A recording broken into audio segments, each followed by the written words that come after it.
Hello, Brave Masters. Hello, hello, welcome, welcome. I am so excited to be here with you and checking in this week. I am here with you today for Q&A with Jena Live. So bring your questions and put them in the comments, whether you're on the live or the replay, and I'll do my best to come back to them after the fact upon the recording. But in the meantime, I wanted to, hey Dana, welcome. I'm here live with you to answer any question, any burning question, any challenge, anything you want to know about me, anything you want to know about business, building, getting visible, being brave, whatever it is, nothing's off limits. And I just love doing these Q&As because number one, it just gives me an opportunity to really connect with you and understand what's going on for you and support you in that way. Versus just what I'm over here thinking might be going on, right? It's facts versus fiction in this moment. So if you're here, please, for the right away, go ahead and put your question in the comments if you're here with me live. And it may take a few for people to load on. Until then, I am going to just kind of share with you some things. There's some questions that I have had from people, and I want to answer those as well. And I want to make sure, hello, hi Renee, welcome. Can you guys hear me? I want to make sure you can hear me because I just flipped on my new AirPods and I'm like, I don't know if it's working. So say hey if you're here live. And we're going to get started. So first and foremost, let's make sure, I want to check and see if we had any specific questions. I did put a post out there like a week ago, and I think most people were just looking to show up live or what have you, but I just want to circle back and make sure. Okay, so nothing there specifically. All right, great. So yeah, today again is your Q&A, and if you are on the recording, hit hashtag replay and then post your question and I'll come back to it. So there's a couple questions that people have had as they come through as they come into the group, or I've just seen some of the challenges, and they really boil down to a couple things, really, like there's themes going on, and so I want to respond to that. So number one, let's celebrate this first and foremost. We just crossed, in this group, we just crossed the 1,000 member mark, right? And it's a threshold, it's a milestone. It's amazing to be able to support people. Considering last year, I only had 40 people in here, right? So 1,000 is amazing. And so I want to celebrate that and thank you. Obviously, without you, it wouldn't happen, right? Members make the number grow. And you guys are really pretty active. I look at my stats and I see like at least 50% of you, which I think is high, are engaging. I'd love it to be 90%, so hopefully we can increase that number too. But in the meantime, this is what I'm here for, is to offer support and help you be brave in your business. And interesting enough, I asked the question recently, what is brave to you in your business? What does it mean? And we got some amazing responses. So while I'm reading a few of you, if you hear live, I see a few of you, say hey, please let me know that you're here, and so I can give you a shout out directly. Thank you. Thanks for the likes. And the other thing is that, first of all, I'll introduce to any of you. Hi, Lauren. welcome. Is, any questions that you may have, please post. But in the meantime, I asked this question. Now I'm trying to find the question. Where did it go? Hold on. I said, what does brave mean to you in regards to your business? Because we can speak about brave in our lives and our relationships. Hey, how are you? But I wanted to get specific about like what people what they really consider when they think about brave in their business.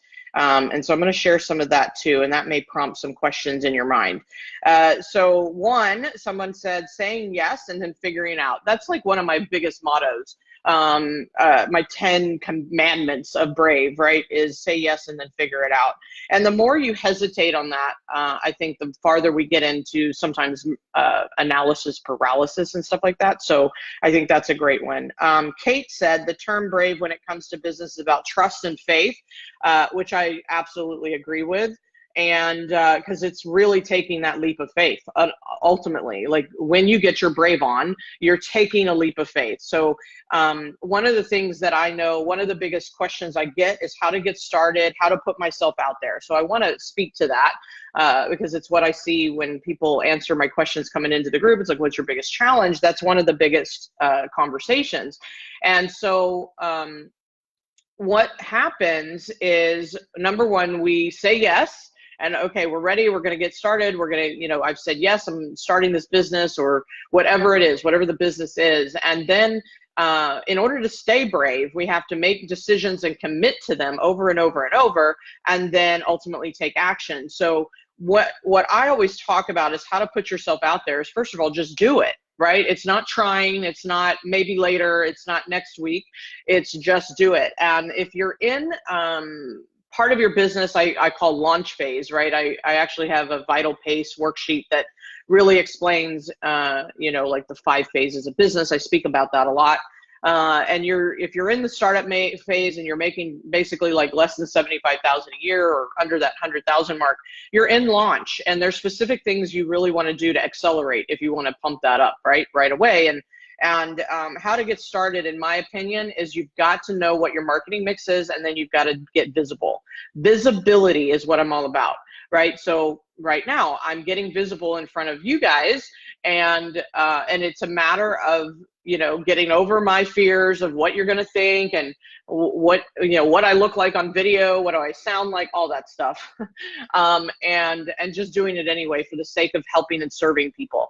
And so getting visible, whether it's a Facebook Live or networking in person, and speaking, right? I talk a lot about that. That's my signature program, is the Brave Speaker. And why is it? Why is that the program for me? Because what I look back at my business, I spent about 5 years in the first iteration of my business when I had a business with my husband, networking, which worked. It got me right under that 6-figure mark, like just below, right? And then I saw that it was, I kept hanging out at the same level. And so I knew it required more of me, right? So in order to really get visible at a higher level, I was watching people, right? And that like 5th year, I was like, all right, I'm sick of this. Like I keep hanging out at the same level. And I saw people get different results when they showed up in front of the room. And then I started speaking. And so I spent the next 5 years and continued to speak, obviously, really getting myself out there and getting uncomfortable, taking the leap of faith, all of those brave things that I talk about, right? And I think people hesitate on that. They're like, oh, I'm not a speaker. I don't want to, I don't want to be seen at that level. And the bottom line is like, it's the fastest path to cash. It gives you the ability to leverage yourself. And I think brave is about getting yourself out there in ways that are uncomfortable. And being a speaker was super uncomfortable for me in 2013 because I'd never done it before.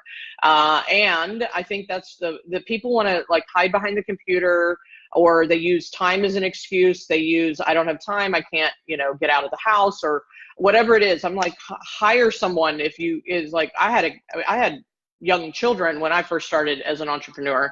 And so, yeah, in order to network, she went to daycare. In order for me to even go to a network meeting, which I went to a lot. Hey, Michelle, welcome.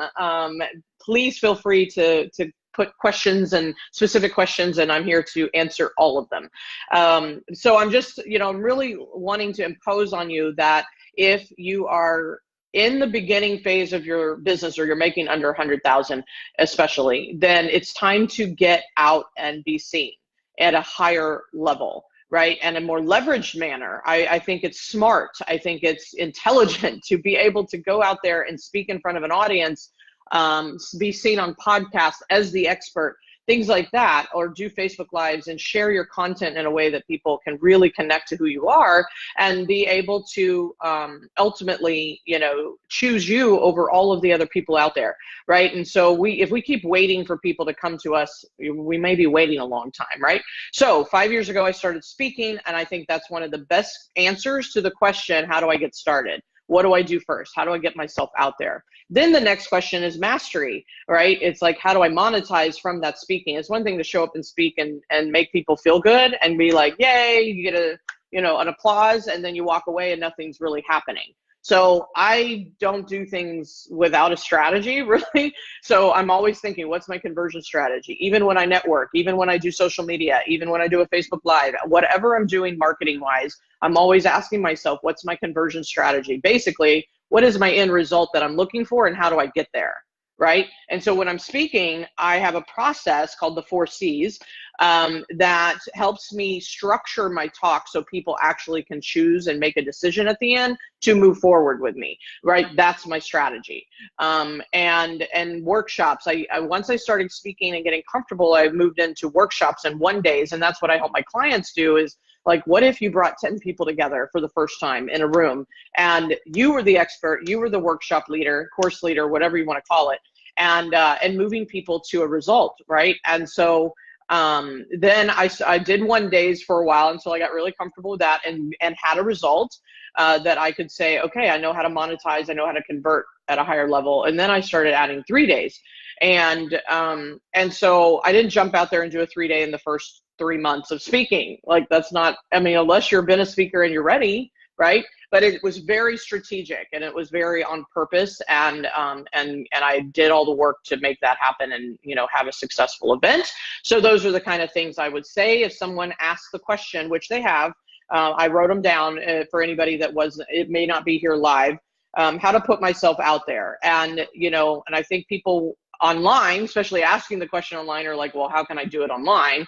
And yet we haven't even got to the clients yet, or the cash flow. So I do believe that speaking is one of the fastest paths to cash. It gets you out there. And I, of course, have a system that allows for you to accelerate the monetization of it, so you're not out there lost trying to figure out what to say and what to do and all of that.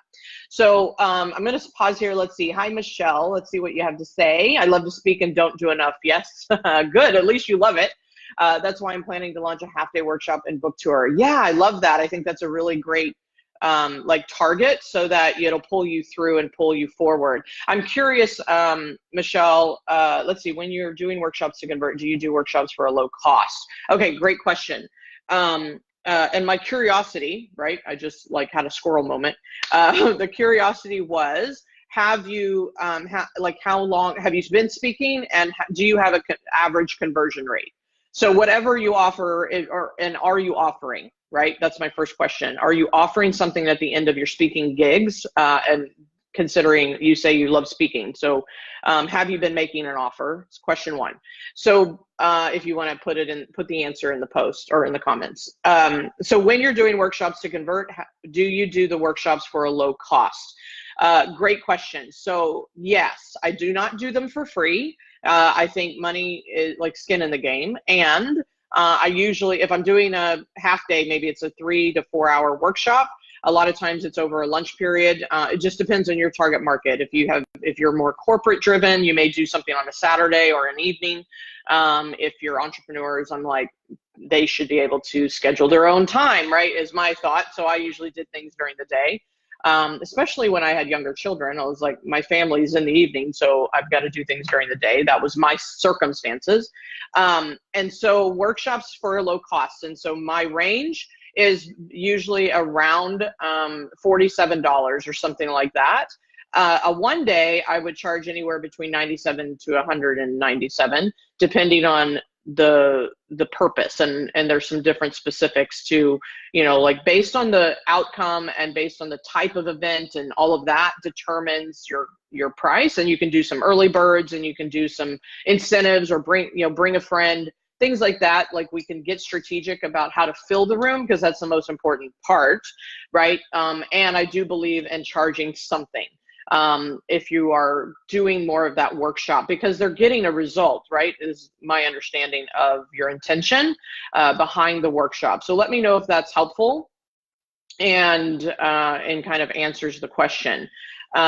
So, and if it's a half day and it's a very, it's a very specific type of workshop, meaning there's a difference between an event, like like a half-day event or what have you, that is like a marketing event, right? It gives you a result, it gives you, actions, it gives you obviously content and things that people can take away, but you're trying to move them to something bigger that you want to actually offer at the end. Then I usually hang out, at a lower rate, right? Basically under $100.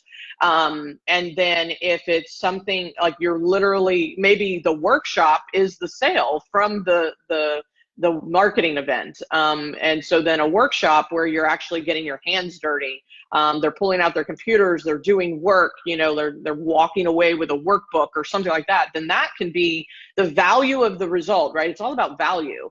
Then it may be $197 for a half-day workshop. We don't know. So those are the kind of questions I would coach people with, is to figure out what's your intention, what's the purpose, how many people, what's the offer, where are you trying to get them, right? What's the ultimate conversion strategy, where are you trying to go? And so it's usually a journey of moving people to a new decision to work with you at a higher level to get better results, right? Or to get the bigger results. Yeah, so trying to move them to something bigger. Yeah, so definitely would love to, maybe talk to you more about that actually. Is, just really coming up with what your speaking strategy, what's your workshop strategy, because once you know what that bigger something is, and there's all kinds of parameters that I usually follow. Like if you're building a relationship with someone for 4 hours, right? In a workshop, then you usually sell something that's up to, maybe up to $1,000, right? Maybe it's between 200 and 1,000. But if you spend all day with them, then you could probably move people into something that's 1,500 to 3,000. If you spend 3 days with them, I've seen people move people into a bigger thing called a 12-month mastermind, like I did. And so that could be 5 figures, right? So it really, I believe that the more you spend time and build the relationship and the relatedness with someone in a room, then you've built you've earned the right to offer them something at a higher level. And yet, if you only spend an hour with someone, maybe it's, a couple $100 or something like that. I have been able to convert people, but I did an event in August, and some of you may have been there. If you guys are here live, please post your questions. I'm just answering Michelle's right now, so please post your questions personally. What are you working on? What are you looking at in 2019 that you need some answers about? So back to August, where I spoke at a 3-day event. I was a speaker, and so I had an hour to talk, and I did offer a $997 offer, and I also gave them a payment plan option for my speaker program, the Brave Speaker Program. And so because I had an hour, and I also was positioned in the room as a speaker for 3 days, I was building enough relatedness in order to make that invitation. Now, some people get really, really good at this and are able to, they can sell ice to an Eskimo or something like that, whatever that saying is. And all that's possible. But if I know you well, usually we're at the beginning, we're getting started, we're, testing the waters and getting our mojo about how we convert. So these are just some general parameters that I find over the last 5-6 years that have worked best for the majority of people, right? And so I know there's always the kind of the 5%ers that are able to just sell anything at any time. That's just what they have, that magnetism to be able to sell, but they usually have a lot of experience, and that's the other part, right? So, in the beginning, there's some parameters that really make it easier to move you down the road. So let me know if that was supportive. Tips for coordination and marketing of the event. Yeah, right. Fill the event is the other key, right? So pick a date and then focus in, pick a price, know what you offer, and then you've got to fill the event. So speaking is a great way to move people to a later workshop.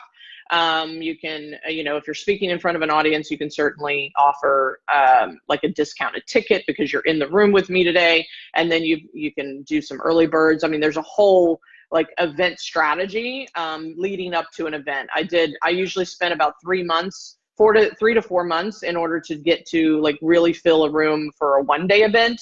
I spent probably 8, 9, 10 months to fill a 3-day event, right? You start promoting right away for the next event. So so maybe we can talk further about that. Hi, Bobby. I'm so excited to see you here. Thank you. And for you guys live, please say hey. Anna Kevlin, please tell me if I pronounced that right. Yay, I'm glad to see you. I emailed you the other day, I believe. Let me know. Bobby, I'm so excited you're doing 3 retreats. Oops, hold on, let me scroll down. In 2019, the next one is going to be 25 people. I usually keep my group small, love that. So this is new for you. What should I keep in mind? I love that. So if it's a more intense retreat, and you know, it's like 25 max, right? It's a limited amount of people, which I think is a smart strategy too. That can create the exclusivity, the urgency, the more of an incentive to buy now kind of thing. You may be able to price that retreat, and so the things you got to figure out is, what are you including in the cost, right? Make sure that you, it's like if you were charging $500 for 25 people, how much would that be? How much revenue would that bring in order to offset any costs? So you want to be profitable or break even. Personally, I think from the ticket sales, I always try to be break even minimum, if not profitable. So I would figure out the numbers. I would figure out, again, what is your end game? What are you trying to create? Where are you trying to lead them to? So if it's a feeder for something bigger, which I think is what you're saying, like your groups are 10, right? So you have a smaller group, so you want to move a percentage of the 25 over. So you can, that's what you want to consider is, maybe they don't have to pay as much to be at the retreat because you're asking them to, whoever's ready, to invest at a higher level in more of a group long-term coaching program. So I think it's about figuring out the numbers. I think it's also about what's included in, what are they going to get? What's the value they're going to get in that number that they have to pay to be there? And so I've seen retreats be $5,000 because it's like the result of that retreat. And sure, some people may move on to something bigger, but there is a very particular result that's going to come out of that. And a lot of times the accommodations or the food or something's included, right? So you want to, number one, I think daydream about the experience you want to leave people. What is the experience you want for your 25 people? And what can you do to cover the cost of that with the ticket sales? Personally, I don't think it's, I like going into events where I'm at least break even. I'm covering costs. I'm not having to come out of pocket necessarily. And then we have to look at, what are you going to do to fill that event? And I think I think it's a online and offline strategy to fill them, right? So let me know if that helps, Bobby. I know we're going to see each other soon, I hope, in January, I believe. So we can maybe, we can certainly talk at any time on that. So any other questions? I love these questions about events and workshops, and I love that you're speaking. I love that you're getting visible. Like, that's what I'm all about. Is I always say, speak up and then scale, right? That's really what I'm all about. Is if you're at the beginning, speaking definitely can accelerate wherever you are, right? And if you're listening right now, or even watching the recording, if you would post if you're not speaking, what keeps you from doing so? What's the fear? What's the challenge? What are your thoughts about it that keep you from pulling the trigger on speaking? If you are speaking, what's the next big challenge? What's in your way of either making the most of it, monetizing it, or moving to the next level of speaking, which a lot of you guys are talking about, which is doing your own workshops or events or things like that? What's in the way? A lot of times it's either fear or just the unknown, or you don't know the strategy, or you don't know the steps or the how-tos. So that's a lot of what I hear, and that's something I can help with. My program helps with that. So I just would love your feedback on that, because I love hearing, obviously, your thoughts, your voice, versus, mine, right? I know where I was 5 years ago and 4 years ago before I did my first one-day event, and all the things that it took. And I kept a pretty low cost to the event. So there's low cost ways to do a one-day event. I even got a few sponsors, which offset some costs. I mean, there's some strategies that can really help you do it at a low cost and yet still put on an amazing event. And just FYI, the first one-day event, I had set 60 people, 69 or 68, one of those numbers. I think it's like 5 years ago. 68 people, I believe, showed up, which was amazing. I was aiming for 50. So 68 people showed up, and I sold $20,000 in one day. So totally possible if you have the strategy. Like I knew all of the details. I knew the structure of my day, my agenda that would move people to an emotional decision, right? There's a lot that goes into it, not just show up and talk, and I just want to say this, now that I'm thinking about it, is I attended an event, last year or the beginning of this year. It was like right at the beginning. And of course, I'm always observing from a place where I can learn what works, what doesn't work, what feels good to me, what doesn't feel right, what's possible, all those things, because I'm looking from a marketer's eye, right? So anyway, I was in this event, and beautiful person as the host that had great intentions, wonderful, she's intelligent as all get out, and she had speakers and panels and all these things. But what I saw was, there wasn't a real structure to getting the offer made. There was too many options on the forum. There were too many, people. It was almost like, I don't want to ask, or if I ask, it wasn't very, it wasn't timed right during the event, in my opinion. There is a very specific way to move people to an emotional decision. Like, you build the arch of up and down throughout the day of an event, or a 4-hour workshop, or a 30-minute talk. There's an emotional ebb and flow that I have seen works best, and I have seen it in my own experience, right? I've seen it before I got some of that knowledge. I was like winging it, and I was hanging out. Maybe 10% of the room would take my free offer, like my freebie, or get on my calendar, those kind of things. 10% is not bad. But I was like, I want more. And now I can average like 40, 50, 60, 70%, right? And if you're making a paid offer, maybe the percentage is closer to 20, 25, 30%. Still not bad, especially when you get money in your hand, right? So anyway, so the point of the story is, I was watching this event, and I was like, wow, what a missed opportunity, right? I mean, I know the work it takes to fill a room. And I know she had, I don't know, 50 people in the room, which is a lot of work. I mean, I get it. You have to sell those tickets, right? You got to engage people, you got to enroll people.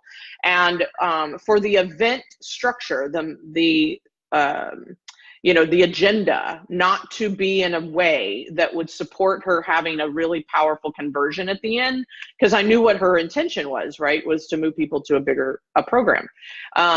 I was just, she didn't hire me to coach her through it, right? I mean, I'm just watching from an observer standpoint, and I just saw what a missed opportunity that is if you don't have that strategy before you put all your time, money, effort into an event of that sort.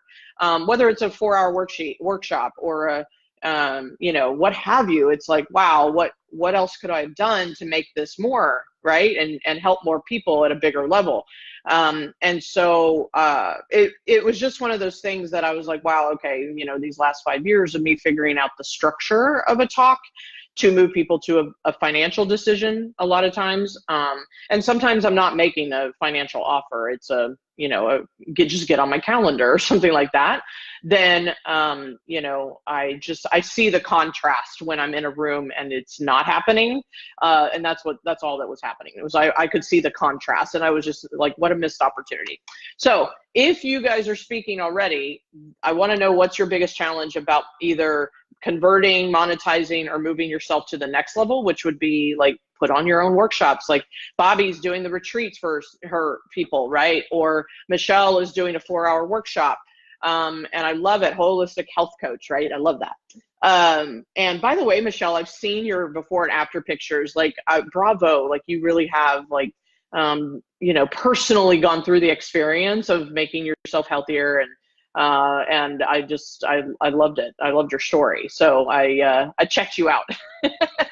All right. So what other questions do you guys have? Again, you know, we started this conversation. One of the big things people start with or ask me is like, how do I get started? How do I put myself out there? That's like the baseline question.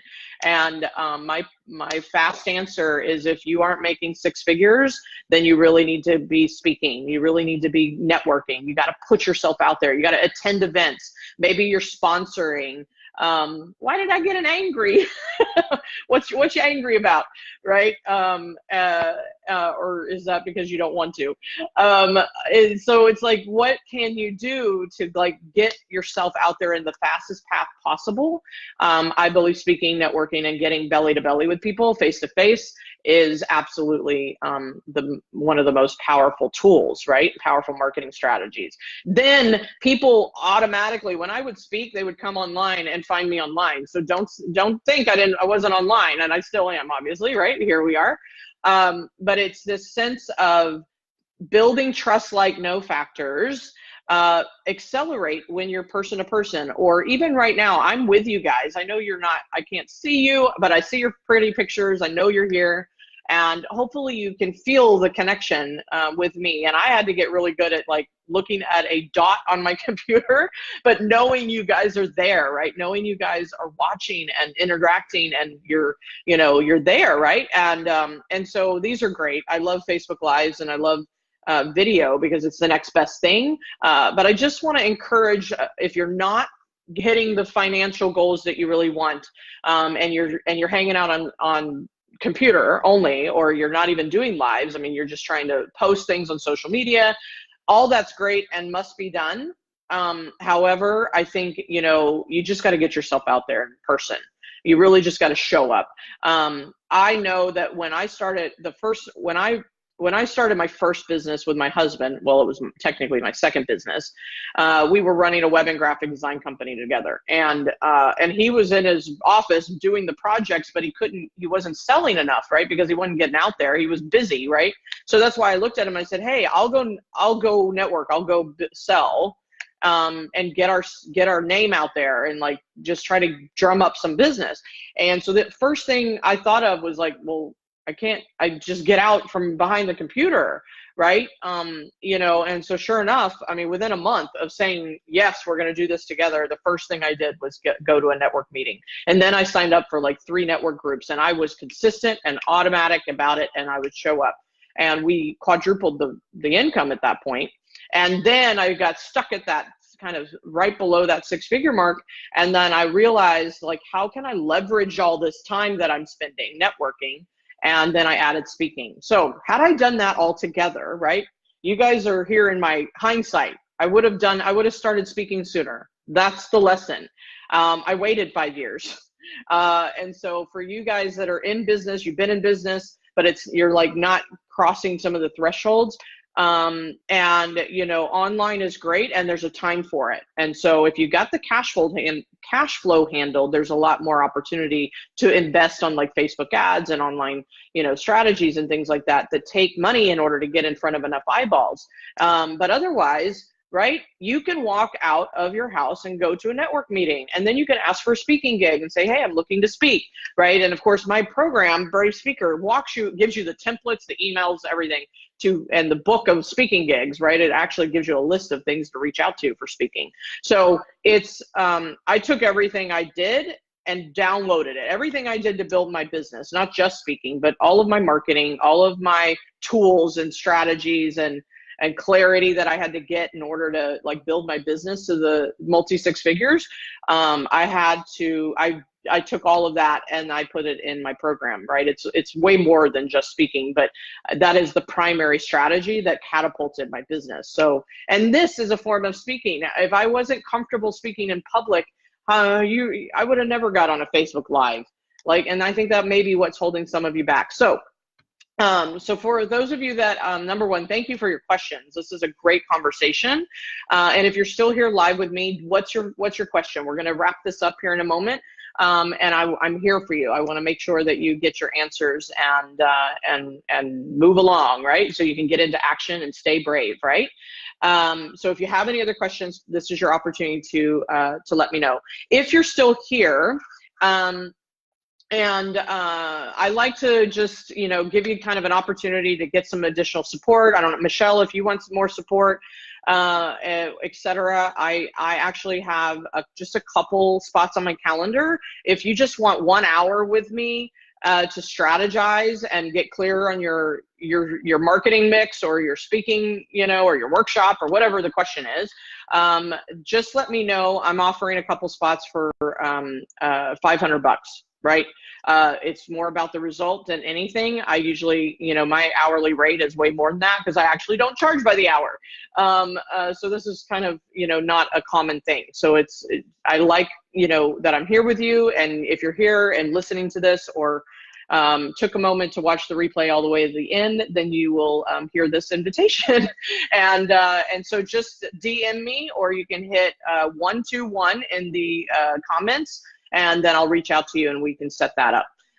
So again, it's just your opportunity to get it handled, right? And we can come up with that strategy plan, laser focused coaching moment where you can move down the road. So I just wanted to put that out there. All right, so any other questions that you may have with me here live? And let me check the scroll. I haven't scrolled down. Let me look. Oh, see, there's all kinds of stuff. Thank you, love it. You're welcome, Bobby. It'll be 4 days. Yeah, so that's a substantial retreat and results-oriented retreat. Oh my gosh, I love speaking, but have no clue how to organize a one-day speaking event. Yes, I even have spreadsheets for that. Michelle, it took me 2 years. Yep, I get it. Hey, Arlene. It's only tradition that I'm charting to the party. I know, but you show up. That's the important part. I've never asked for speaking gigs and networking meetings. Great advice. Yeah, you're welcome, Michelle. So a lot of times at networking events, I'm going to one tomorrow, right? So, and I'm actually on the roster to speak at the networking event in April. So that's cool, right? I get to know the members which is another good idea, actually. If you do get a speaking gig, and if you can attend the meeting before you go, I don't always have the opportunity to do that, but then you build relationship with those people as in the audience. Then you can say, yeah, and I can't wait, I'll be your speaker in April. Then they'll trust like no factor goes up a level. Most networking meetings, you go around the room or you go around the table, and people at the end are like, what's a resource, or what's a challenge or need that you have? And clients is never the answer, right? It's so funny. That's the only thing sometimes people think of. Well, I need clients. Well, obviously that's why you're here. So that is not the go-to for me. If I can't think of any other resource that I need in the moment, or a VA, virtual assistant, or some other request, then the go-to request for me is I'm looking for speaking gigs. Even if you've never spoken before, just say it. Show up and be a speaker, right? Declare that you're a speaker. And so I give them a topic. My topic is speak up or sit down, or the 5 phases of business from launch to thought leader. Those are my 2 topics. And you got to know what those are, or at least the topic arena, right? I used to do a lot of brand strategy. Not that I don't, but I used to be, obviously, from the web company. We did branding and stuff like that. So back in the day, I used to say, my topic is around brand, right? And brand strategy and things like that. So people would just be like, oh, okay, somebody that needs that conversation, which would be really helpful to this audience. Let me think of somebody. In most cases, I usually would get a card with a name or an email or contact me or something, because they're networking somewhere else, or they just spoke somewhere else, and it's like, hey, let me introduce you, because they want to help. They want to feel like they're needed, right? So yes, so if you're going to a network meeting, ask for the speaking gigs. That's your request for support, because that's just a give. It's a free give, right? So people want to help, and you never know what's going to happen. So once you declare that you're a speaker and say it out loud, and that you're looking for those opportunities to support audiences like that, then even better. The other thing you may put on your roster is to look for some events that you can sponsor as a speaker. And yes, it takes a pay to play model. You have to invest, but let me just say, I did an event well, now it's been a year. I can't believe we're almost over this year. And I spent $5,000 to speak. I mean, like, to sponsor, to be there, to have a booth, to, like, it was a, kind of a big deal, but they position you. And within the weeks after I moved people to my, I didn't sell from the stage, but I was able to move people to my calendar to have a conversation about how to work together. I generated $30,000 from that, right? So even if you spend 500 and you make 3,000, right? Don't get hung up on my zeros or anybody else's zeros for that matter. It's not about comparison. It's about what's possible. So that's why I'm sharing the information. It's simply like I made 6 times, right? My investment. That's the number you want to focus on, 6x, 2x, even if you double. Many times, most of my sponsorships, I've either broken even, which was like maybe 1. And the other things that I've sponsored, I've made at least double my investment, which is good, right? It's a good thing. And it's a long-term game. I've done events and 1 year later, because that person came to my event a year before, I then made money right from that event because that's where they originated. So speaking works, getting visible works, networking works, right? But you got to have a strategy. You got to always know what is your conversion strategy. I'm not saying go there to sell. I'm saying be clear on why you're there. Be clear on what's the purpose of being there. And if you tell me that it's just for relationship, well, then socialize. But I'm like, it's building relationships, but it's also helping the people that are ready to play, right? And a percentage of people in the room may be ready to play, but if you're not ready for that, then you'll network and socialize and be seen, but you won't necessarily make money and build your business. So networking should have a purpose of building your business and build relationships in order to build your business and build referral partners in order to build your business, right? So it's strategic and yet it can still be heart-centered for that matter, right? So just consider those as you move into your marketing strategies. Let's see, one more question here. What type of venues do you do workshops in? Good one. So number one, I think it's important to consider your brand, right? Like what is appropriate for your brand position? Meaning, and you're a health coach, so is it in a private room in a healthy, like a health-focused restaurant, right? That would work. I mean, I've done things in private rooms of a nicer restaurant, like kind of an upscale restaurant. I've done things in a banquet room in a hotel. I've done things in a conference room at a co-working space, right? So the environment is important for me from a brand experience. So make sure that it aligns with who you are as a brand is the first thing. So, and you can get things that are sometimes pretty low cost or free, or maybe there's just a food minimum. Again, that's why we charge for the ticket. We work out our numbers, we work out our costs and our profits, et cetera, on the front end. Like if I get 10 people here, 20 people, how much, and they all spend $50, it's 500, whatever that is. Then how much can I include in their food minimum, those kind of things. So if they're charging $15 a person, but you charge 47, you're good, right? So, but they may have a minimum. So you want to take that into consideration as well. So that should help you. I mean, don't make it complicated. You don't need to be, you don't have to pick the most expensive venue unless as you charge more, you can afford to, like really make it nicer. But you might, I just think it's like, be intentional, I guess is my answer for that. So let me know if that's supportive of that question. So great, awesome, great advice. Yes. So make sure that you're thinking through those things as you choose your venue. And those are the details that I like to pay attention to, because the people may not recognize it, right? They may not know, but but if it doesn't align, they could feel the disconnect, right? That's the whole thing about brand strategy, is there's a feeling that you want to leave people with, right? And what is it? Maya Angelou always said, people remember how you feel versus what you say or what you do. So make them feel something. And they may not know why they feel it, right? And I think that's the experiential part that you want to create. So just be intentional about where it happens, and look for places that are, you know, cost effective. You don't have to spend a fortune. If anything, some places give it for free because they usually know people will eat or make money that way, you know, or maybe it's $50 or something like that for the room, you know, so just figure it out. But just think about how you want people to feel and what the experience is, and make sure it's appropriate. So, okay, guys, thank you so much for being here. Again, if you want more support, I'm opening up a couple spots for a ridiculous discounted price for just some one-on-one support.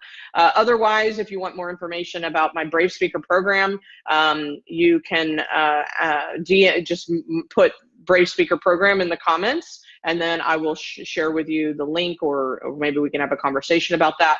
And ultimately, don't, you know, it's like, I really believe the reason people don't take a step forward in anything really in their business is because they miss the how, or they miss the strategy, or they don't know the pieces of the puzzle. They see the puzzle box cover. It's kind of like, okay, this is the picture. I have a retreat, or I have an event, or I have a workshop. That's the cover of the box. Great. Now what? How do you put all the pieces together? And what do the pieces look like, right? And that's why I'm here, right? I can answer those questions very quickly. So let me know if you would like an opportunity to do that. And we'll go from there. So thank you so much for playing. Thank you for being here live. And if you're on the replay, please remember to hit #replay. I love, because otherwise I don't know that you watched it. I see all these, you know, views of my video, but I'm like, who are they? Who are you? I want to know you, right?